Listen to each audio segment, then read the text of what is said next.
Hey there, my friends.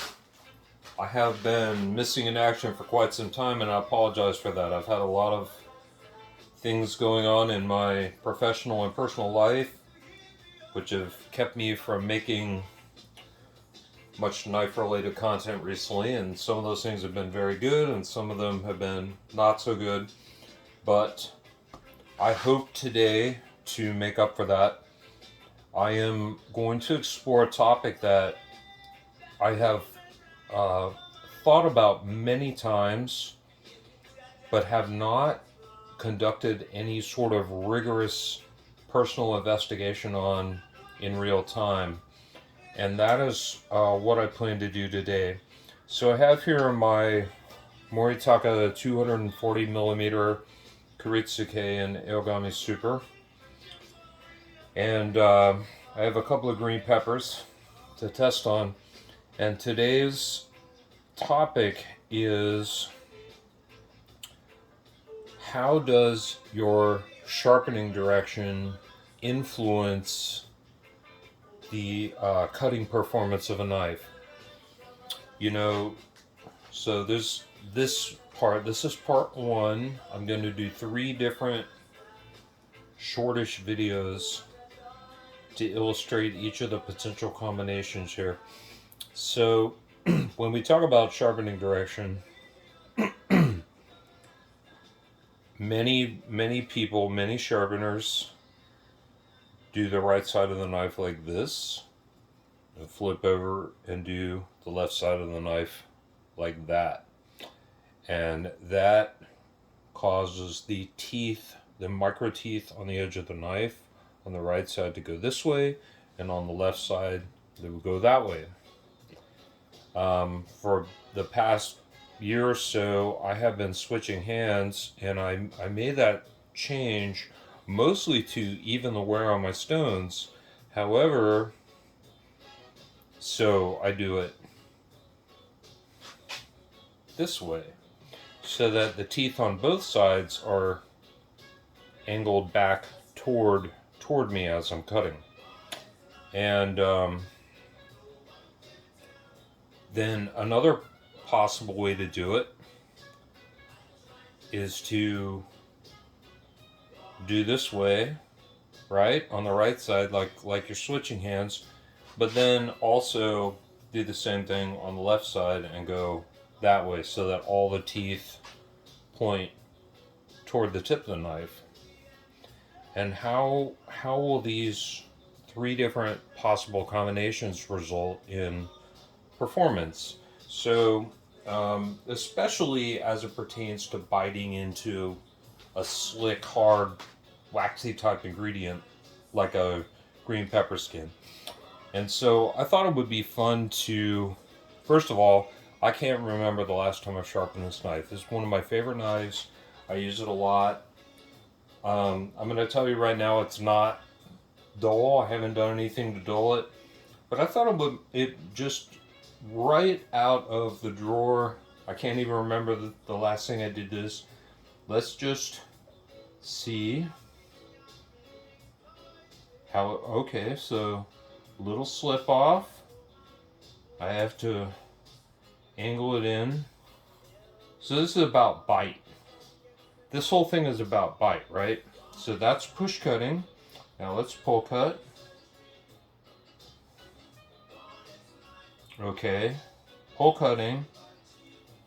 It bites extremely well. I don't even have to push it in. I don't even have to. I don't have to exert any sideways pressure into the ingredient. And I think that means something, but I'm going to hold off on my judgments because I want to try all three potential methods of sharpening today and see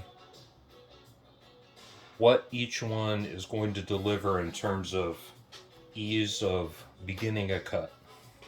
So the first one I'm going to try, and I believe, if I remember correctly, I believe this is the way I sharpen the knife last, which is to switch hands with the tip pointed away like this, so that each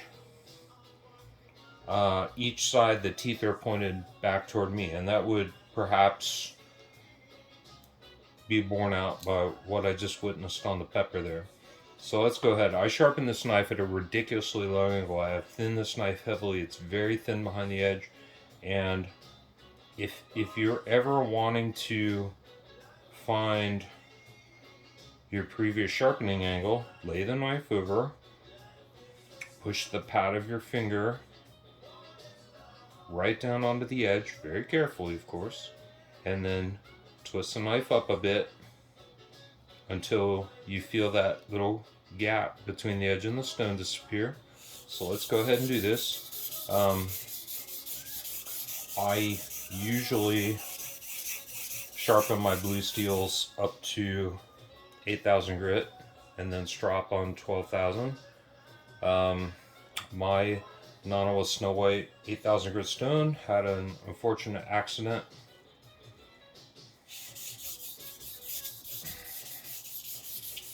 And it is now in 2 pieces.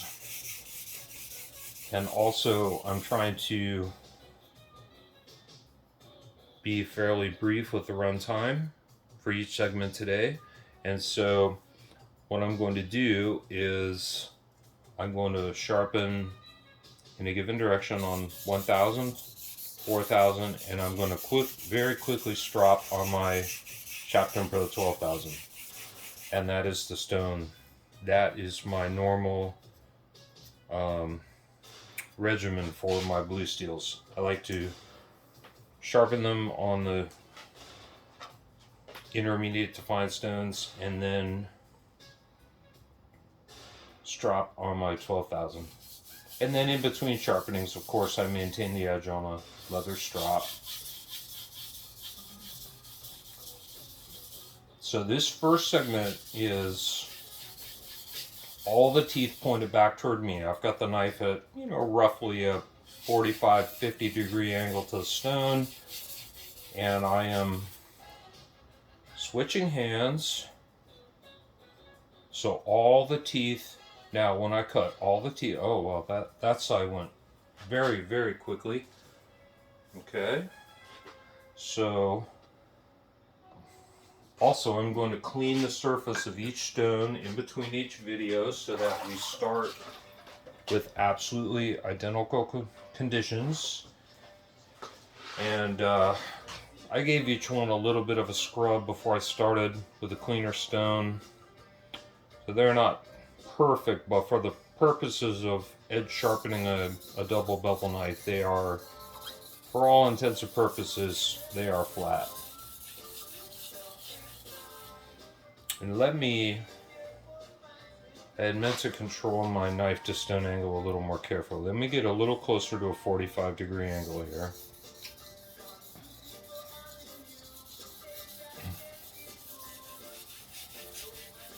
I was beating myself up because I had the idea to do this video a couple of weeks ago, and literally I was like, I'm gonna do all 3 methods in one video and cut testing and stone swapping and everything. And I thought, finally today I was like, that's stupid. Just make 3 short videos.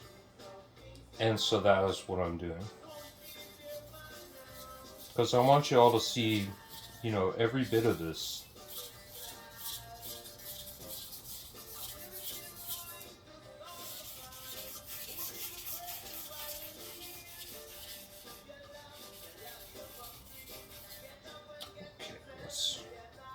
Burr. All right, very good, very good. Very good. I have okay, so before I do anything else, I'm gonna just a couple of deburring passes here before jumping on the 12,000 grit to really refine the edge. I selected this knife for several reasons, and first and foremost because I love it, and I thought it would be a great one to demonstrate on.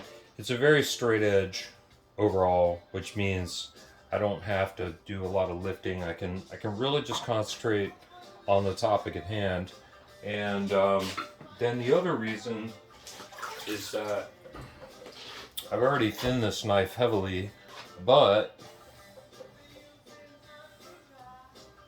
if I raise the edge up just about a 1/10 of a millimeter more, I can go ahead and thin it down to a 0 grind without apexing any portion of the edge with during the thinning process. This is my Sharpening 12,000 grit, just for a final quick deburring. And I am endeavoring to keep the angle and everything else the same here.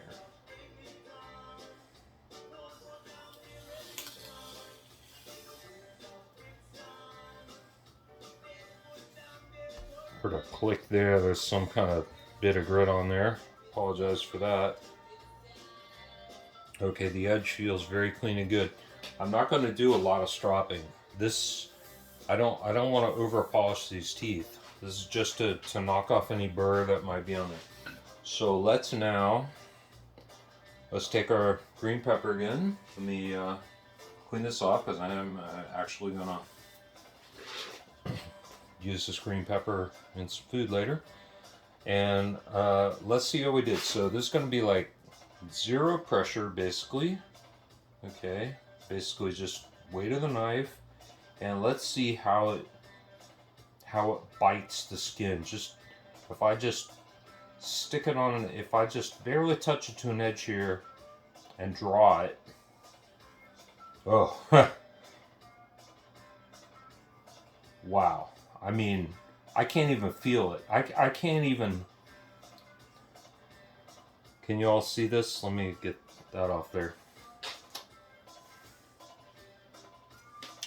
Just no pressure, right? No pressure. That's ridiculous. Now that's pulling the knife toward me. Now, I don't know how many of you draw slice sleek vegetables. I think most of us probably, tend to go more of a push cut with it. So let's try. Now we have the teeth facing back this way, and obviously pulling toward me, it bites amazingly. Like, that's off the charts. But now let's try it the other way. Let's see. Okay, it slid off. Y'all see that? Well, okay, it shaved. That was good. It's shaving. All right, let's go. I think I was subconsciously pushing it in a little slow. Wow.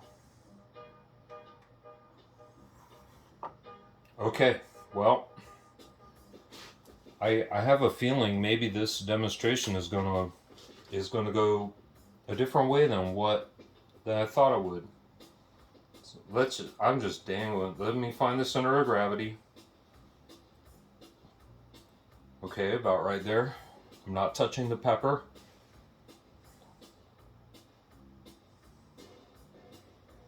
Okay, it bounces off a little bit.